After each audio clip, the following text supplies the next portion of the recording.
Hey guys, what's up? It's your favorite girl, J. Khaled, and today we're going to be reading You Are a Badass Chapter 1. My subconscious made me do it. So I just want to start off the video by saying that today was very frustrating with trying to do the video. So I just want to say bear with me a couple times here.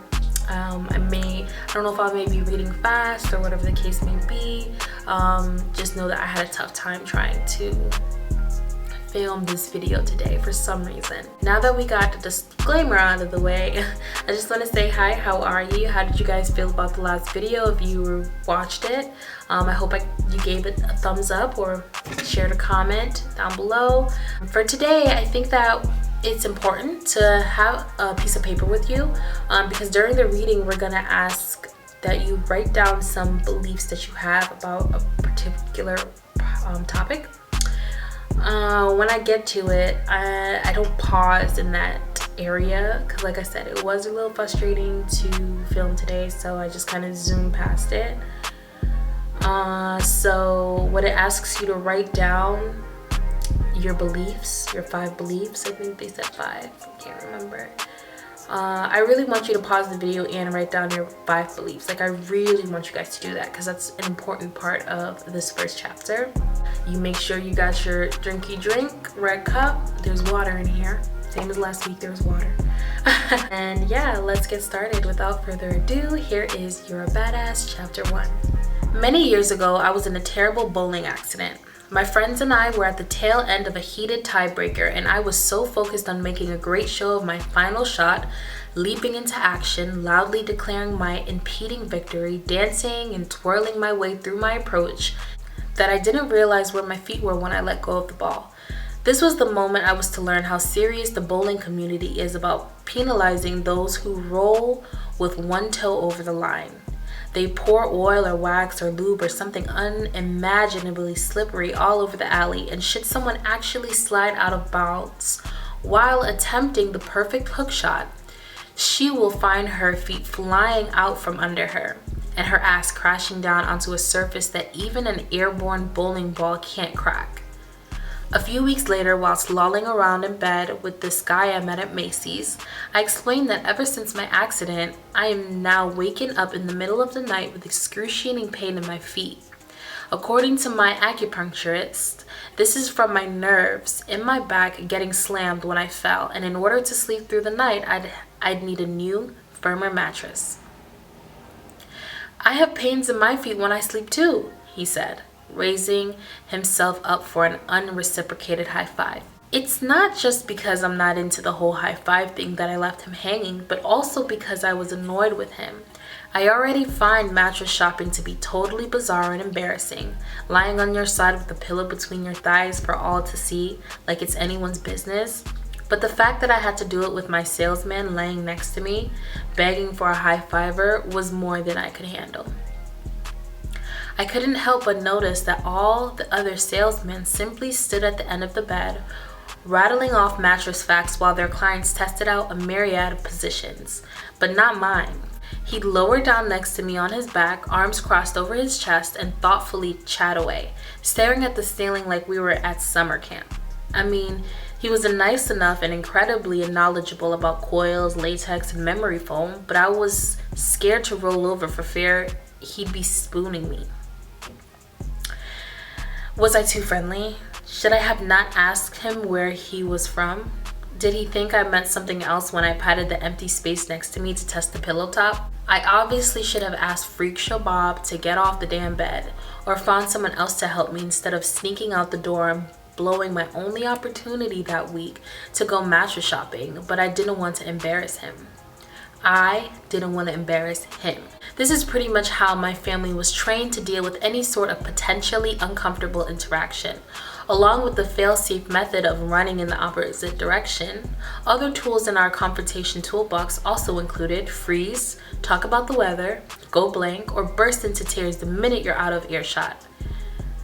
Or lack of confrontation management skills was no great surprise, considering the fact that my mother comes from a long lineage of WASPs, W-A-S-Ps. Her parents were the types who believed that children were to be seen and not heard, and who looked upon any sort of emotional display with the same horrified disdain usually reserved for cheap Scotch and non-Ivy League educations. And even though my mother went on to create a household for us that was as warm, loving, and laughter-filled as they come, it took years for me to finally learn how to form a sentence when presented with the blood-chilling phrase, "We need to talk."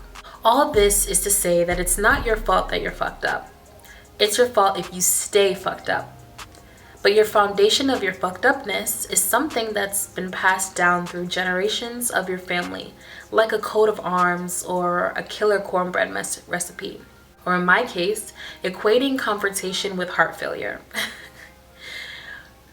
When you came screaming onto this planet, you were truly a bundle of joy, a wide-eyed creature incapable of doing anything but being in the moment. You had no idea that you had a body, let alone that you should be ashamed of it. When you looked around, everything just was. There was nothing about your world that was scary or too expensive or so last year as far as you were concerned. If something came near your mouth, you'd stick it in. If something came near your hand, you'd grab it. You were simply a human being. While you explored and expanded into your new world, you also received messages from people around you about the way things are. From the moment you could take it in, they started filling you up with lifetimes worth of beliefs, many of which have nothing to do with who you actually are or what is necessarily true. Example, the world is a dangerous place. You're too fat. Homosexuality is a curse. Size matters. Hair shouldn't grow there. Going to college is important. Being a musician or an artist isn't a real career, etc. The main source of this information was, of course, your parents, assisted by society at large. When they were raising you, your parents, in a genuine effort to protect you and educate you and love you with all their hearts, hopefully, passed on the beliefs they learned from their parents, who learned them from their parents, who learned them from their parents, and so on and so on. The trouble is, many of these beliefs have nothing to do with who they actually are or were, or what is actually true. I realize I'm making it sound like we're all crazy, but that's because we kind of are. Most people are living in an illusion based on someone else's beliefs. Until they wake up, which is what this book will hopefully help you do, here's how it works. We as humans have a conscious mind and a subconscious mind.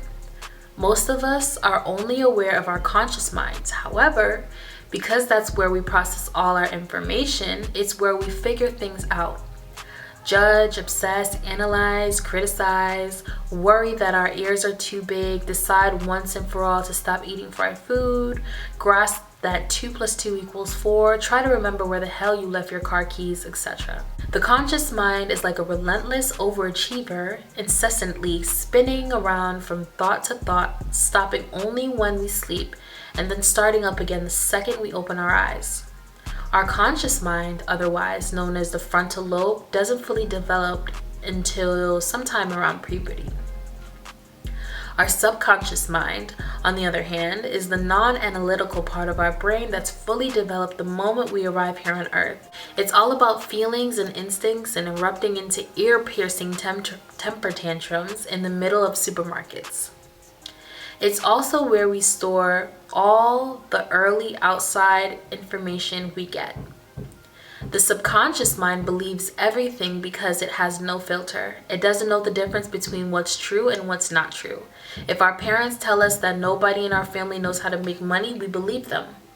If they show us that marriage means punching each other in the face, we believe them. We believe them when they tell us that a fat guy in a red suit is going to climb down the chimney and bring us presents.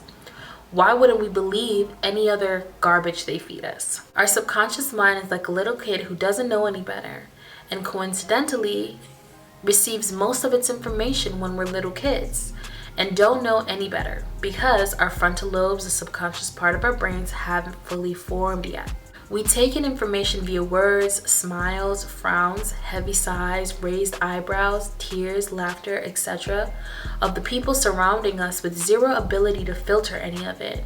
And it all gets lodged in our squishy little subconscious minds as the truth, otherwise known as our beliefs. where it lives, undisturbed and unanalyzed, until we're on the therapy couch decades later checking ourselves into rehab again. I can pretty much guarantee that every time you tearfully ask yourself the question, what the fuck is my problem?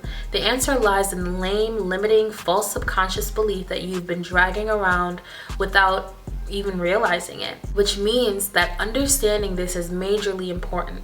So let's review, shall we? 1.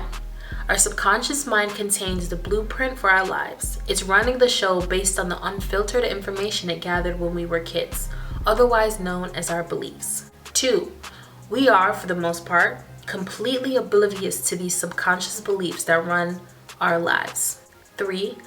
When our subconscious minds finally develop and show up for work, no matter how big, smart, or highfalutin they grow to be, they're still being controlled by beliefs we're carrying around in our subconscious minds. Our conscious mind thinks it's in control, but it isn't. Our subconscious mind doesn't think about anything, but is in control. This is why so many of us stumble through life doing everything we know in our conscious minds to do, yet remain mystified by what's keeping us from creating the excellent lives we want. For example, let's say you were raised by a father who was constantly struggling financially, who walked around kicking the furniture and grumbling about how money doesn't grow on trees, and who neglected you because he was always off trying, or for the most part failing, to make a living. Your subconscious took this in at face value and might have developed beliefs such as money equals struggle, money is unavailable, it's money's fault I was abandoned by my father, money sucks and causes pain. Cut to you as an adult who in your conscious mind would love nothing more than to be racking in dough, but who is subconsciously mistrusting of money, believes it's unavailable to you, and who worries that if you make it, you'll be abandoned by someone you love.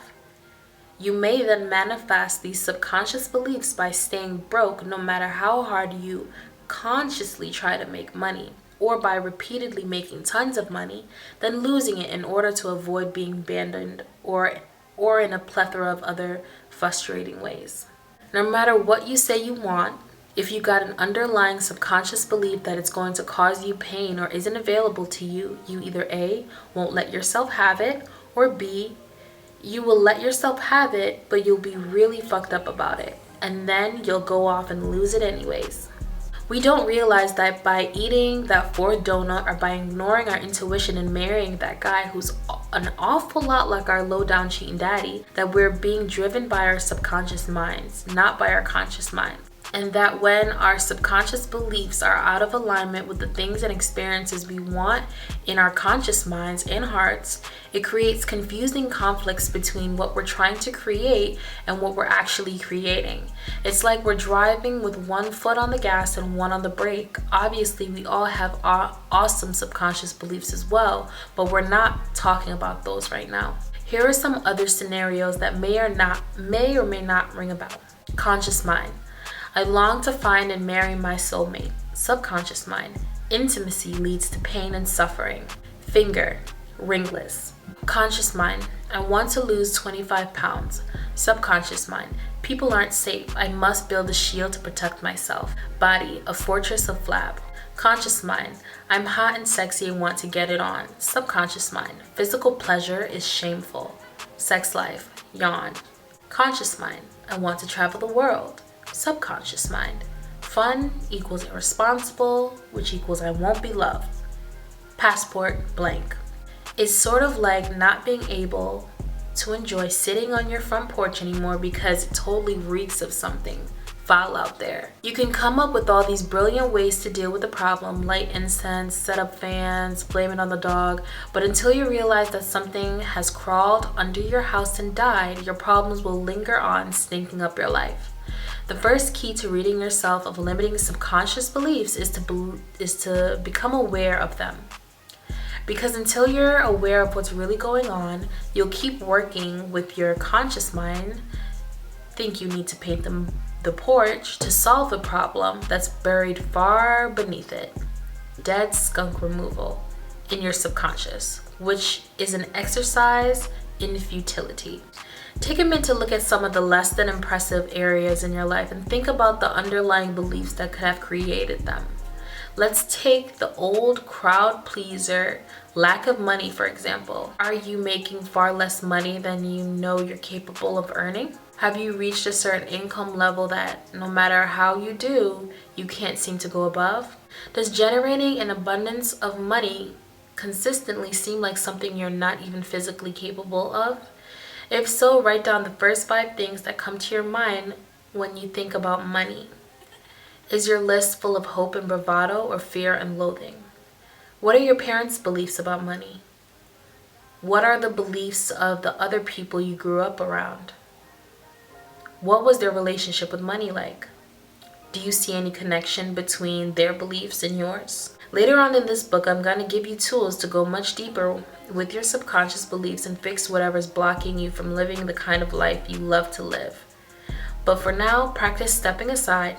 Notice what's happening in the dysfunctional areas of your life and strengthen your almighty awareness muscle. Start waking up to the stories you're working with in your subconscious. I'll have to do things I hate in order to make money. I'll feel trapped if I get into an intimate relationship. If I go on a diet, I'll never get to eat anything fun again. If I enjoy sex, I'll burn in hell with the rest of the dirty sinners, etc. Because once you see what's really going on, you can start to drag out the stinky carcasses of your limiting subconscious beliefs and give them the heave-ho, thereby opening up the space to invite fresh, new, awesome beliefs and experiences that you'd love to have into your life.